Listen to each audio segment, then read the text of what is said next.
प्रसंग बड़ा सुंदर सा है स्कंद पुराण का कि भगवान शंकर पर जो जल चढ़ता है वो उत्तर दिशा की ओर क्यों जाना चाहिए, ठीक है। और पूजन करने वाले व्यक्ति को महाराज दक्षिण में बैठकर उत्तर की ओर मुख कर कर शंकर का अनुमोदन क्यों करना चाहिए, ठीक है। जब हम शिव जी की अर्चना करते हैं तो हमारा मुख कहाँ ज्यादा होना चाहिए, उत्तर की ओर, ठीक है।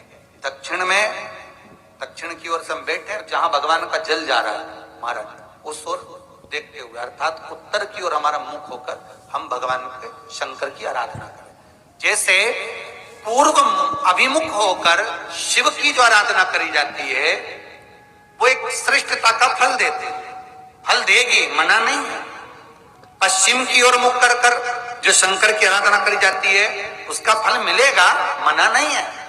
पर दक्षिण में बैठकर उत्तर की ओर मुख कर कर जब हम शंकर की आराधना करते हैं उसका जो फल होता है वो शीघ्र प्राप्त होता है। पर ज्यादातर लोग कैसे करते हैं,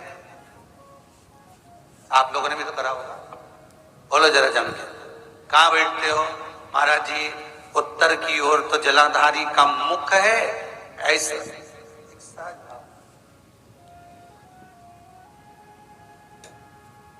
ये शिवलिंग है, ये जलाधारी, ये उत्तर की ओर है। तो तुम लोग कहां बैठोगे, ये यहां जा रही है तो ये शिवलिंग है तो तुम इसके सामने बैठोगे, ये जल यहां से जा रहा है तुम उसके सामने बैठो। पर बैठना कहां चाहिए, जहां शिवलिंग है यहां से जल बह रहा है तो यहां बैठो।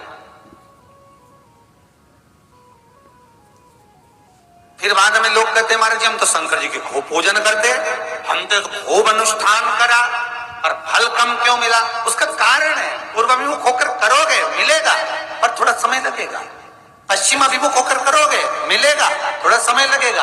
पर शिव आराधना में जब तक उत्तर का मुख कर कर जहां शिव का जल जाता है बस यहां बैठकर अगर आप शंकर की आराधना कर रहे हो तो वो कामना पूरी होने में देर नहीं लगती, कार्य जल्दी ही पूर्ण हो जाता।